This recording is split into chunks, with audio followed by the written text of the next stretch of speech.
Hey, what's happening, family? What's happening? This is RC Blakes, and I am, as always, excited to be able to talk to you today about something that's on my heart. I want you, if this is your first time here, I want to first of all introduce myself. I'm RC Blakes. I'm a pastor. I'm a man. I'm an author, and I have a lot of opinions about life. I've lived a little bit. And I tend to share my feelings and my opinions and the lessons that I think I've learned. I tend to share them with you. So if this is your kind of thing, I'd love for you to hang around and subscribe. But just check it out today and see what we're all about. Don't forget to subscribe. Don't forget to like if I'm saying something that resonates with you. And by all means, make certain that you go to my website, rcblakes.com, and sign up for my mailing list. Also, as I always say, I'm no counselor. I'm no therapist. I don't want to cross any boundaries and infringe on anybody's territory. I just have opinions, and that's what I'll share with you today. I'll share my opinions. But if you need counseling, you need to find somebody that is credentialed and somebody that has a professional background in counseling. At the end of today's discussion, I'll share a particular opportunity that you may want to take advantage of in terms of counseling. If you can't hang around, it'll be in the description. The link will be in the description. But here's the thing that has just been really pulling at me lately. The more I dig into this thing called broken consciousness that I talk about in my book, Queenology, and as I teach in all of my meetings with women, the more I dig into this thing, the more I realize that this broken consciousness runs deeper than we realize. And this broken consciousness is steering the lives of women more than you realize, especially when it comes down to this thing called attraction. I've noticed that I can get a woman to understand how a man is abusing her. I can get a woman to understand how she's been shortchanged.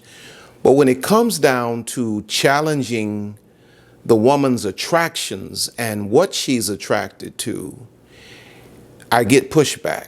It's very difficult to get a woman to say, okay, I keep getting odors because I'm attracted to trash. It's very hard to get a woman to say, I can't get rid of fleas because I'm attracted to dogs. Women want to buy into, many times, all of the other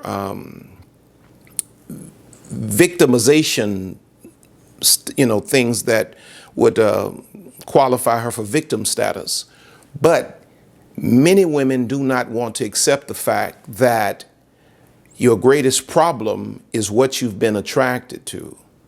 And that if we don't fundamentally get some things shifted in terms of what you view as acceptable, what you view as attractive, what you choose to give yourself to, we will never change your outcomes. If we don't change what's happening between your ears, we will never change what happens in your life.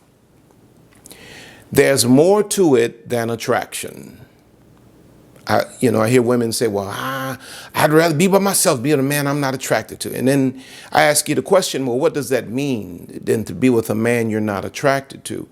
Then you start stuttering, because that whole response comes out of a shallow aspect of your being. There's no real substance there, because you've not really thought it through, as we're going to see today. You've not really thought it through, and it's just a reaction from the more shallow aspects of your being, and the deeper parts of you, your spirit and your soul, do not resonate with that. But you've been so conditioned, and you've been so what I call it, female slave conditioned, that you tend to live out of your brokenness. But there's more to it. There's got to be more to relationships than attraction. Got to be more to it than somebody looks good to me. I'm moved. I want to have sex with somebody. They look good to my eye. They smell good. They're fine. It's got to be more to it than that. In fact, I know there's more to it. I'm just trying to help you to get a deeper and a different perspective. Listen to what the Bible says in Proverbs 16 and 25. It says, there's a way that seemeth right unto a man, but the end thereof are the ways of death. There's a part of me that wholeheartedly feels like what I'm being drawn to right now, what I'm attracted to right now is right. This gotta be right. If loving you is wrong, I don't want to be right. There's a part of me that feels like what I'm feeling is absolutely right. But then the Bible goes on to say, but the end of the thing leads to death. And see, that's important, because you have to understand this. If I don't get you to really challenge yourself, if I don't get you to challenge yourself relative to your so-called attractions, you will continuously for the rest of your life get the same outcomes as it pertains to relationships. It's like somebody that's constantly attracted to sharks and then leaves out of the ocean talking about, I don't like fish. All of them bite. All fish bite. No. The ones you're attracted to bite. But there is a breed of fish that does not bite. All men are not dogs. It's just that you're attracted to. Now, when I really look at this thing and I think about it from my mature mind, this thing you all call, or we call, let me put myself in there, humanity, because this lesson applies to brothers as well. But this thing we call attraction is really more, it's not so much attraction, especially for the woman, as much as it is conditioning. That's also for the man too, because we've been conditioned to be drawn to a certain kind of woman that does not necessarily serve us well. But in this context, I'm talking to the sisters. What you are calling attraction, that's the first place I want you to put a peg. What you're calling attraction is really more of a conditioning. Now, some of these so-called attractions simply lead to attachment, and they never become connections. And this is how you have a string of dead bodies. This is how you have a history of started and stopped relationships and never getting anything substantial out of it.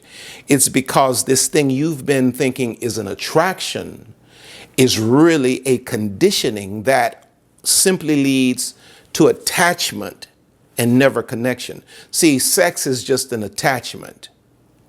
It does not signify a connection. So the world absolutely, intentionally conditions the woman to be attracted to entanglements. I paused right there because I want you to stop and think about that. The world conditions you. You got to accept this. I know you want to push back.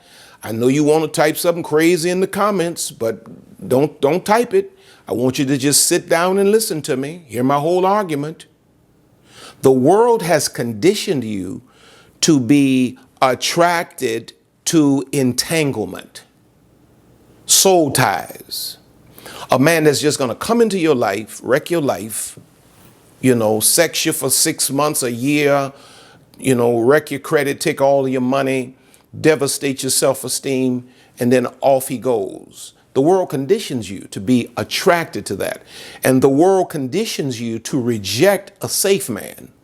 See, the man that you think has swag and is attractive is a dangerous man, an unpredictable man. All of that turns you on. The world conditioned you for that. he's an unpredictable, he's an emotionally unavailable man. That's masculinity to you. But a safe man, a vulnerable man, an honest man, a predictable man, I ain't feeling him. Listen to what the Bible says in James 1:14 and 15. But every man is tempted when he is drawn away of his own lust. That probably describes what you're calling an attraction is more like lust.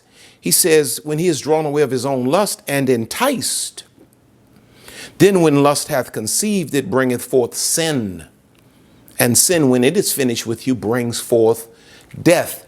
Not necessarily physical death, but emotional death.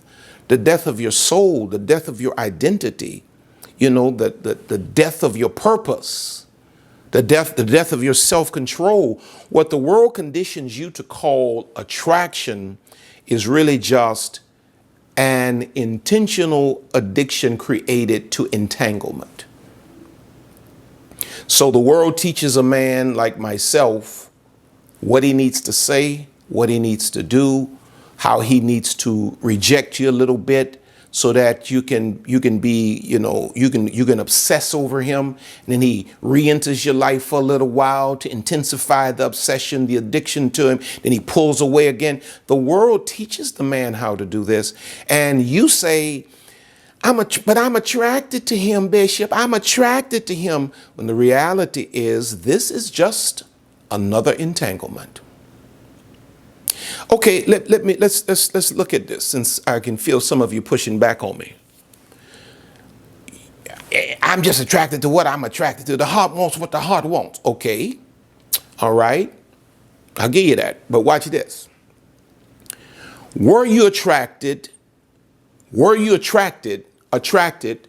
to all of the men in your past that destroyed you? All the men you type in the comments about, he did this, he's a narcissist, and he's an egomaniac, and he's a physical, emotional abuser. Were you attracted to those guys? Were you attracted to those guys? The answer is absolutely yes. You are attracted to every no good, low down, abusive, narcissistic, womanizing man you ever had in your past. So there has to be more to this thing called relationship than attraction, what you call attraction, because what you call attraction got you that. And the sad reality is that you've not stopped long enough to think this through and to be able to say, well, if what I did got me A, B, C, and D, why would I continue it? And why would I be surprised that, I get E, F, and G? Because you were attracted to all of the men that destroyed you. Now watch this. In all of those relationships with those no good, low down, destructive, antichrist men, demonic, whatever you want to call them, in all of those situations, you are the common denominator. You were present for all of those experiences. Why were you present? Why are you the common denominator in all of those situations? Well, it's because all men are dogs. Wrong, wrong. You were present and you kept getting the same result because you kept doing the same thing. And your limited perspective on what a man is and what a relationship is supposed to be is what continues to get you the same result, the same outcome. This is why I say to you, there are many of you that do not need a relationship right now because you don't have a clue.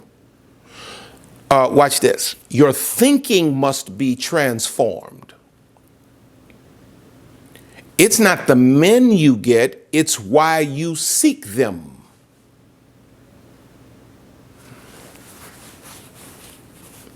Something is broken in your consciousness that perpetuates your predicament. You are the common denominator. These men are not just showing up in your life, breaking into your life. You're willingly opening the door because you're attracted. I'm attracted. I'm attracted. Bishop, I can't be with nobody that I'm not attracted to. So you don't even consider When I start talking to you about safe men, you don't even consider them because you're attracted to what you're attracted to. And you keep going to the ocean fishing for shark, and you're wondering why you keep getting bit. And then you say, oh, all fish bite. So when somebody tries to bring you to fish for catfish or trout, you don't even want to try because you're really attracted to the sharks. There's a part of you that may enjoy being bit. Part of that broken consciousness. So there's a difference between attraction versus connection. And what we're supposed to be striving for in a relationship is not just attraction, but connection. You know what I mean?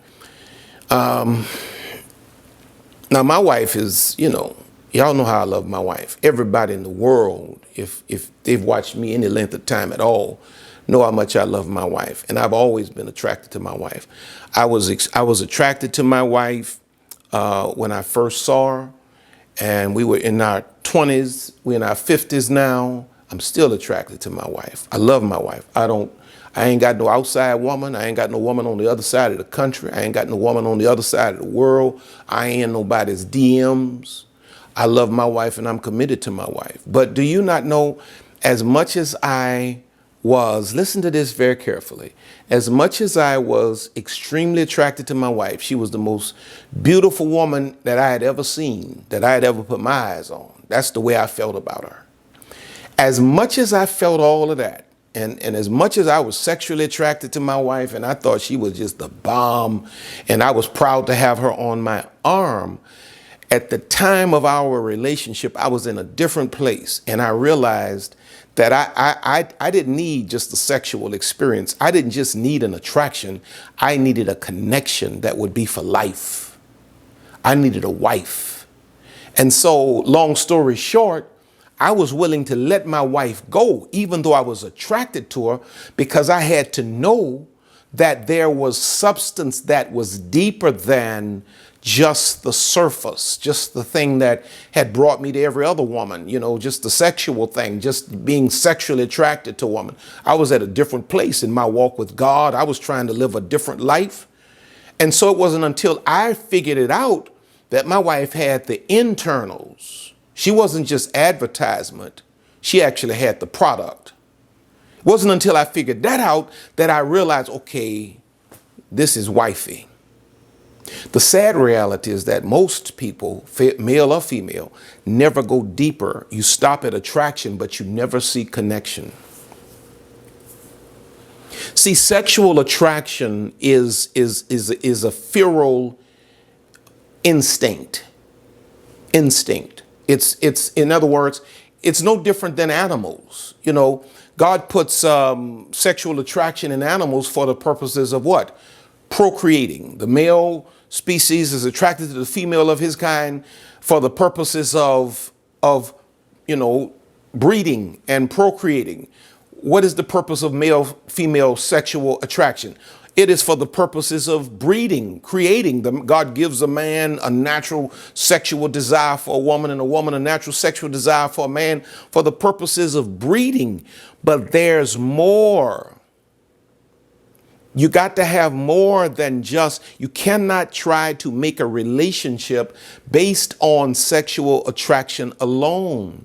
To do that is to ignore the deeper dimensions of soul and spirit. See, dogs and lions and tigers, they don't have soul. They don't have spirit.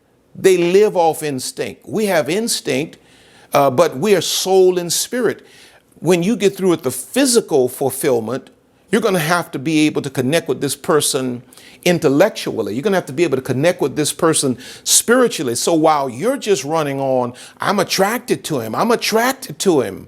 My question is, what part of him are you attracted to?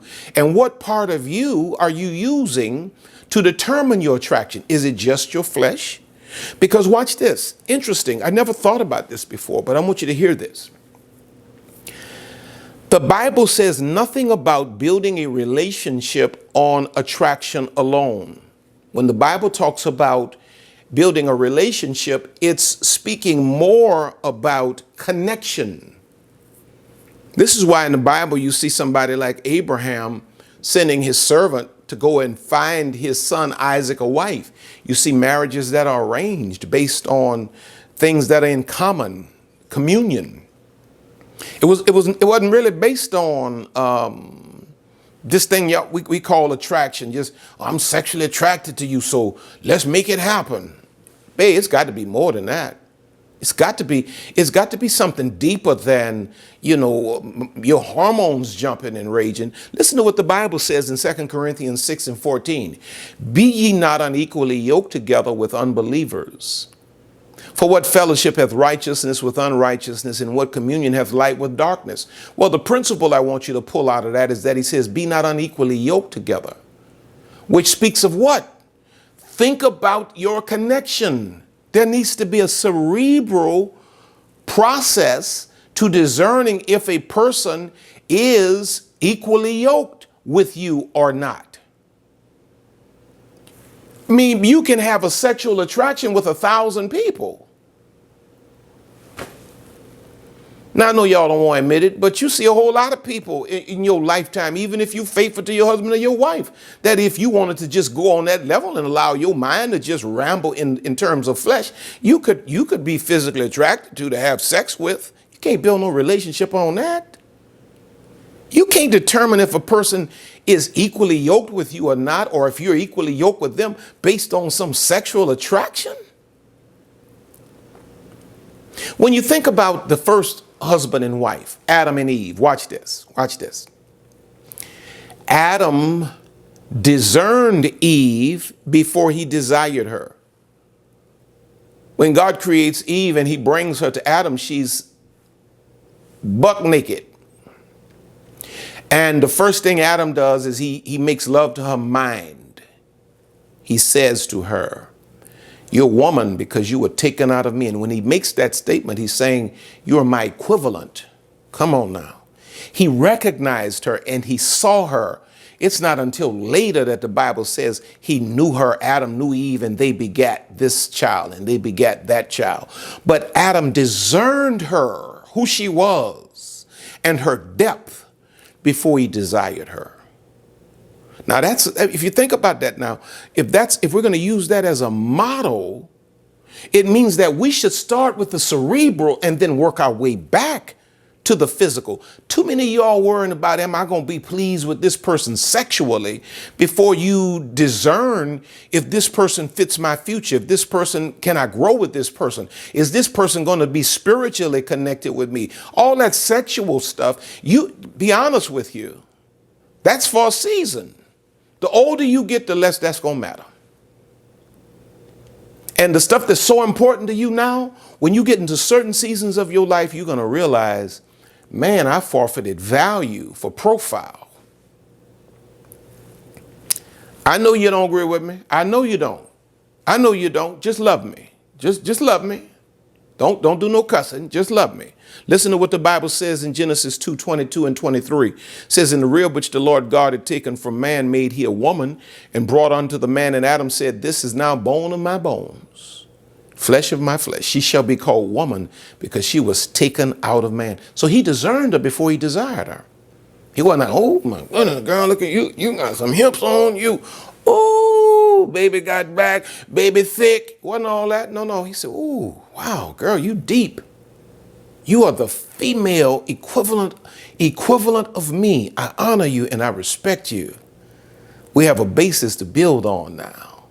And then I'm certain when Adam honored her and recognized her and discerned her, I'm certain that something moved in Eve, that she got turned on to Adam. And it wasn't hard for Adam to get turned on to Eve, but it was in what? It was in order.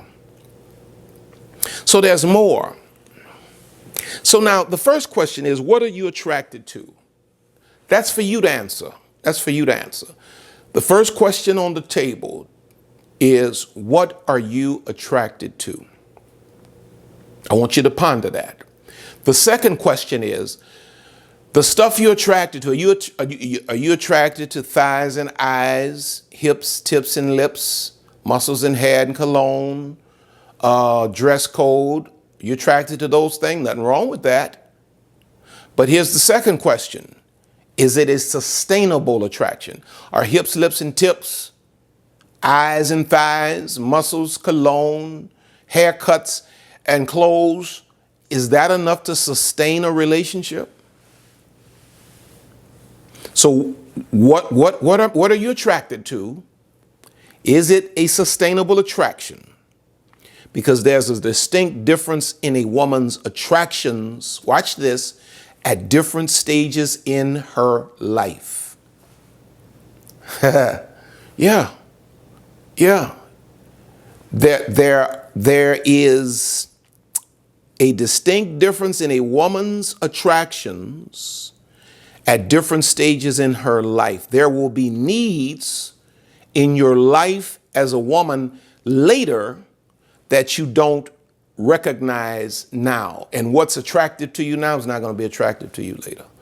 See, while you're attracted to the haircut, you're attracted to the athletic build, you're attracted to the muscles in the six pack. When you have children and you have a house note, you got car notes, you're going to need a man that works. And those muscles ain't going to pay no bills. But see, you ran on that. You tried to make a whole relationship out of muscles. You tried to make a whole relationship out of haircuts and clothes. But now you got bills and children, and homie don't want work. He doesn't have a mind to work.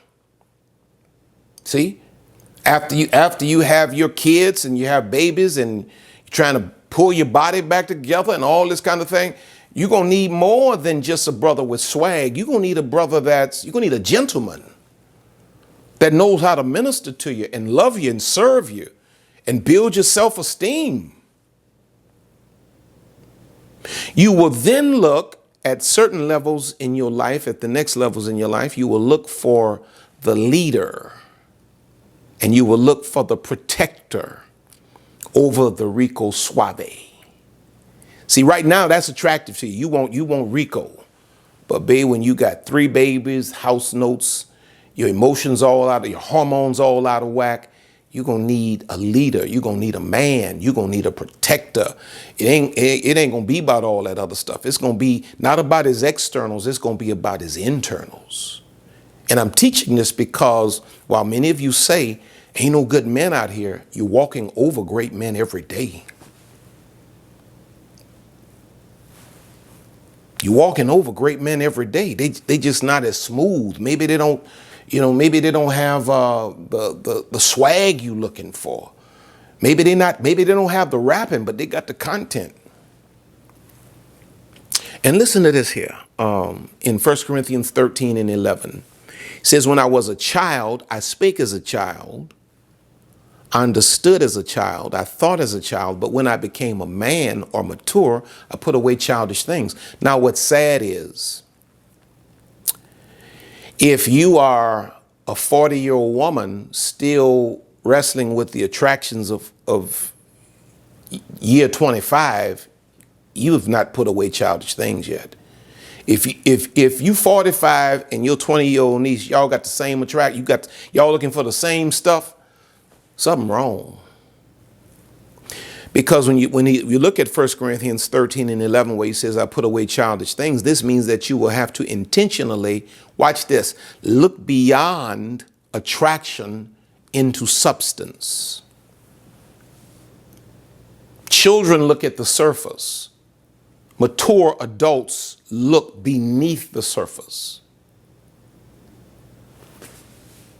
If you look in Matthew 7, 24 through 27, it says, therefore, whosoever heareth these sayings of mine and doeth them, I will liken him unto a wise man which built his house upon a rock. And the rain descended, and the floods came, and the winds blew, beat upon that house, and it fell not, for it was founded upon a rock. And everyone that heareth these sayings of mine and doeth them not shall be likened unto a foolish man which built his house upon the sand. And the rain descended, and the floods came, and the winds blew and beat upon that house, and it fell, and great was the fall of it. One built on a rock, one built on sand, one built on the surface, one went deeper. And because he went deeper, his house was able to stand when the winds blew. See, life is going to blow some winds. And if your relationship is on sand, just on surface level stuff, you ain't going to make it. You ain't going to make it.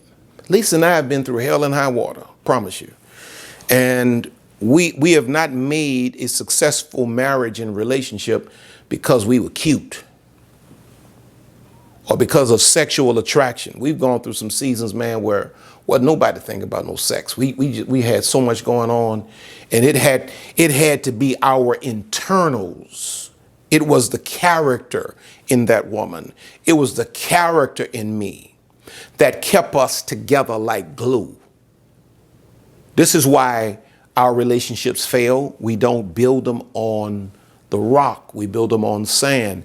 We build them on these surface level attractions, which are really nothing but entanglements disguised. Now, let me give you this. There has to be more. Consider these 4 things I want to share with you. When you get through with, I want to have sex right now. You get through with all of that. I want you to pause, and I want you to go deeper.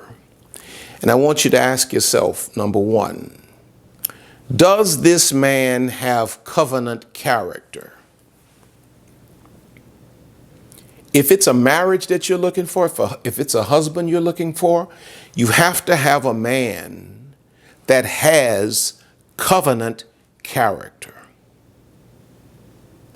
Now, does the man have the character, in other words, that leads to him being a covenant maker and a covenant keeper?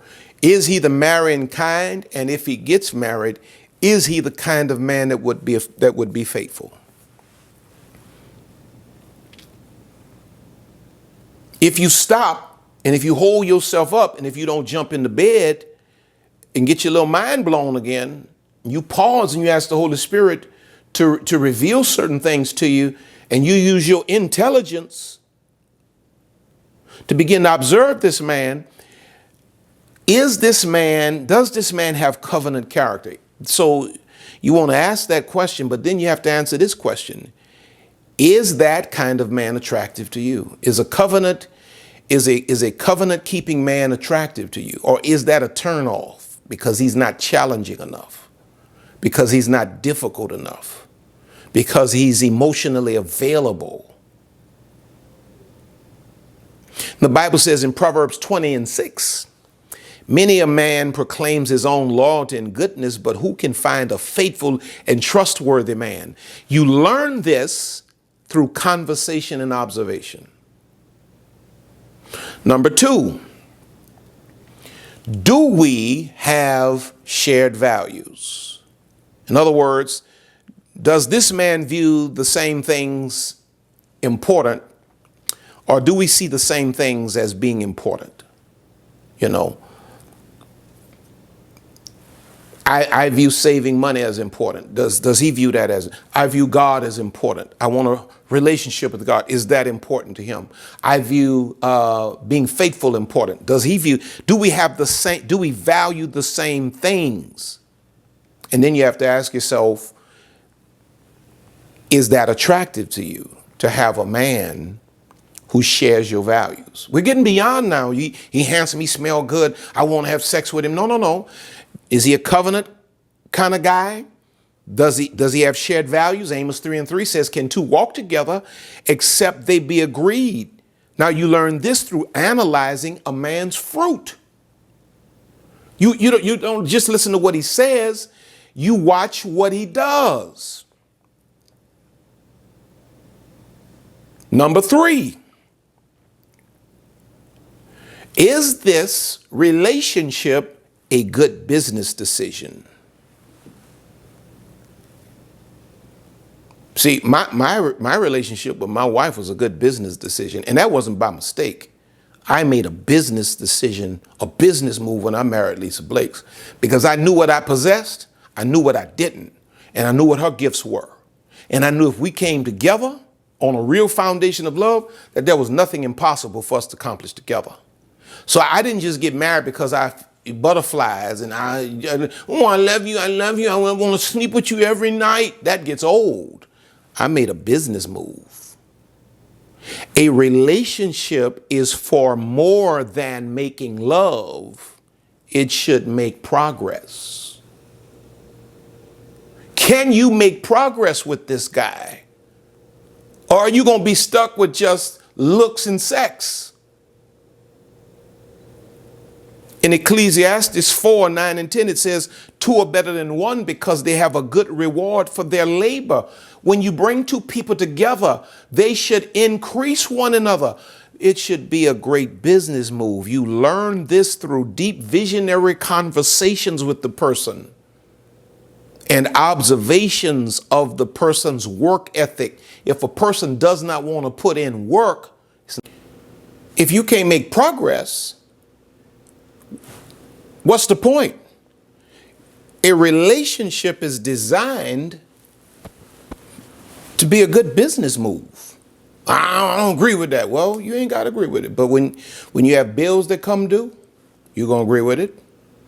When you start having children, you see, you need to make a relational decision that's going to be profitable for your seed. The Bible says that a good man leaves an inheritance to his children's children, meaning what? Y'all coming together should have some kind of tangible impact on your children's children, hopefully. That means you have to y'all need to make for good business. You just talking about I'm attracted, you have this sexual attraction to somebody and they can't add anything to you. They don't even want to go, they don't even want a job. They don't have to be rich. Doesn't have to be a rich guy, doesn't have to be a six-figure man. He just needs to have a work ethic. He needs to have a mind to support you and let you grow. He needs to have a mind to build. Is it a good business decision? And then number 4, and finally, can this guy emotionally support me? You get through with all of this I'm attracted stuff. Can this guy emotionally support me? Can this man accommodate me emotionally? Why? Because you're a woman. You're going to need emotional undergirding. You may not believe that right now, but there's coming a point in your life that you're going to need a man that loves you enough to undergird you. When you go through the seasons in life as a woman, childbearing, you start getting to midlife. You think men have midlife crisis. A woman has to have a man that knows how, I wish I had that thing, that knows how to pour into her. She has to have that kind of man at a certain point in her life. I did a funeral the other day. You know, I'm a pastor. Couple I married 18 months ago, actually, but the man recently died. And the wife, she's in her 50s, and he was in his late 50s. So I married them, and this man loved this woman. And she put in the program at the funeral, she put in a picture of a text that he sent her the other day, shortly before he died. And he was telling her in the text how much he loves her, how much he can't wait to get home to her, how he loves her body. This is a 58-year-old man talking to a woman of equal age and supporting and pouring into her self-esteem. Do you need that? Do you think you will ever need that? Are you attracted to a man that would support you emotionally? Are you attracted to a man that is gentle enough, watch this, to relax you? Or do you need a roughneck? What do you need? Because you keep saying, I'm not attracted. My question again is, what are you attracted to? And is that attraction sustainable? The Bible says in Colossians 3:19, husbands, love your wives and be not bitter against them. Have you noticed the men you're attracted to are always short with you, always aggressive with you? What are you attracted to? Is it sustainable? Is it deep enough? There's more to it than just attraction. Let me pray for you. Father, I thank you for the opportunity to speak into the lives of so many people. And now, God, I know that many are pondering. And I thank you now, God, for the healing balm of the Holy Spirit moving into the room, moving into the room, wherever they are, and bringing a calm to their spirit. Help them, dear God, to forgive themselves for mistakes made, and help them to look forward and to move forward. But God, let them think about the things we've discussed today, that they might apply to their lives. In Jesus' name. I've enjoyed this time with you. I hope you got something out of this. I hope I didn't make you too angry. You know, every now and then I gotta come with one of those father-daughter talk things where we really get down to the real nitty-gritty and send you away thinking. Now listen, if you need counseling, there's a link in the description for BetterHelp, counseling agency that we are partnered with. And you can do it online, you can do it over the phone. I want you to hit that link. It will afford you 10%, I think, off of whatever the cost is. But if you need any kind of counseling today, licensed professional counselors. Also, again, don't forget to go to my website, rcblakes.com, and sign up for my mailing list. You also want to remember that Queenology is coming up very, very soon. In December, I think the first week in December, we're doing Queenology 2.0, the second half. And when I'm done with the second half in December, the third book, first was the father-daughter talk, then there was Queenology, and now there's Queenology 2.0, which is titled The Training for Reigning. That's the third book. It's going to be the trilogy. We go from the father-daughter talk to Queenology, which deals with consciousness. And then we go to the Training for Reigning, which deals with what a woman has to do when she wakes up and she becomes conscious. So I want you to go and register for Queenology 2.0, the second part. Go. In fact, there should be a link in the description for you to do that. You can go directly. Don't forget to stop by Amazon, pick up all of my books. You know, hey, when you all support my books, you support my ministry. I thank all of you that give and support, you know, by way of all of the means of giving. Lisa and I are so grateful. We appreciate you from the bottoms of our hearts. We really do appreciate you. You can reach out to us at pastorrcblakes@gmail.com. Now, I get a lot of emails, so if I don't answer you, you may have to send it again. I get a lot of email, and sometimes it's really almost impossible. And I've just kind of been a stickler for wanting to read my own, but it's just, it's overwhelming sometimes. So please don't get offended and feel like you don't matter, because you do. Sometimes I go to bed at night with the computer on, trying to answer email. That's how much I get. But I love you with all of my heart, and I thank God for you. And I know I'm forgetting something, but until next time, I'm R.C. Blakes. Know this, you are loved, you appreciate it, you're on top, and you're going higher. God has more in store for you. God bless you until next time.